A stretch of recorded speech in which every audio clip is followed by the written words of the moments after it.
झाला अरुणोदय सरली निद्रेची वेळा संत साधू मुनी अवघे झाले की गोळा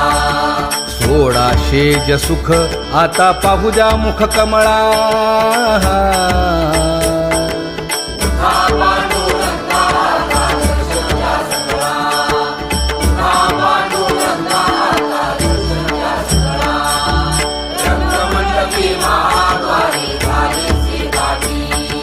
मन उताविळ रूप पहावया दृष्टी